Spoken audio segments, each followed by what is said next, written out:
അയ്യപ്പ വിഗ്രഹത്തിൽ മണ്ഡലപൂജയ്ക്ക് ചാർത്താനുള്ള തങ്ക അങ്കി വഹിച്ചുള്ള ഘോഷയാത്ര ആറന്മുള പാർത്ഥസാരഥി ക്ഷേത്രത്തിൽ നിന്ന് പുറപ്പെട്ടു.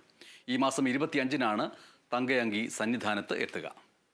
ആറന്മുള ക്ഷേത്രത്തിലെ സ്ട്രോങ് റൂമിൽ സൂക്ഷിച്ച തങ്കയങ്കി ഇന്ന് പുലർച്ചെ 5 മുതൽ ക്ഷേത്രത്തിൽ ദർശനത്തിന് വെച്ചിരുന്നു. തങ്കയങ്കി പുറപ്പെടുന്നതിന് മുൻപ് ഭക്തജനങ്ങൾക്ക് ദർശിക്കുന്നതിനും പറയിട്ട് കാണിക്കർപ്പിക്കുന്നതിനും സൗകര്യമൊരുക്കി. ഘോഷയാത്രയ്ക്ക് മുന്നോടിയായി രാവിലെ 7-ന് തങ്കയങ്കി പുറത്തേക്ക് എഴുന്നള്ളിച്ച് ശബരിമല ക്ഷേത്ര മാതൃകയിൽ തയ്യാറാക്കിയിട്ടുള്ള പ്രത്യേക രഥത്തിലേക്ക് കയറ്റി. സായുധ പോലീസിന്റെയും ദേവസ്വം അധികൃതരുടെയും അയ്യപ്പ ഭക്തരുടെയും അകമ്പടിയോടെയാണ് രഥഘോഷയാത്ര മുന്നോട്ട് പോകുന്നത്. വിവിധ സ്ഥലങ്ങളിലെയും ക്ഷേത്രങ്ങളിലെയും സ്വീകരണങ്ങൾ സ്വീകരിച്ച് 25-ന് ഉച്ചയോടെ പമ്പയിൽ രഥഘോഷയാത്ര എത്തും. അവിടെ നിന്ന് ശിരസിലേറ്റി വൈകുന്നേരം 6-ന് ശബരിമലയിലെത്തിക്കും. തുടർന്ന് അയ്യപ്പ വിഗ്രഹത്തിൽ തങ്കയങ്കി ചാർത്തിയാണ് ദീപാരാധന നടക്കുക. അതേസമയം മണ്ഡലപൂജയ്ക്ക് സമാപനം കുറിക്കാൻ ദിവസങ്ങൾ മാത്രം ശേഷിക്കെ ശബരിമലയിൽ വലിയ ഭക്തജനത്തിരക്കാണ് അനുഭവപ്പെടുന്നത്. 18-ാം പടിക്ക് താഴെയും വലിയ നടപ്പന്തലിലും ഭക്തരുടെ തിരക്ക് അനുഭവപ്പെടുന്നുണ്ട്. ഇതര സംസ്ഥാനങ്ങളിൽ നിന്ന് അടക്കമുള്ള ഭക്തർ കൂട്ടമായി സന്നിധാനത്തേക്ക് എത്തുകയാണ്.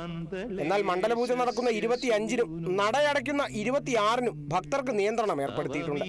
25-ന് 54,000 തീർത്ഥാടകർക്കും 26-ന് 60,000 തീർത്ഥാടകർക്കും മാത്രമാണ് ദർശനം അനുവദിക്കുക. ഈ 2 ദിവസങ്ങളിലും 5,000 പേർക്കാണ് സ്പോട്ട് ബുക്കിംഗ് സൗകര്യം ഉണ്ടാവുക. Kerala vision news, Sannidhanam.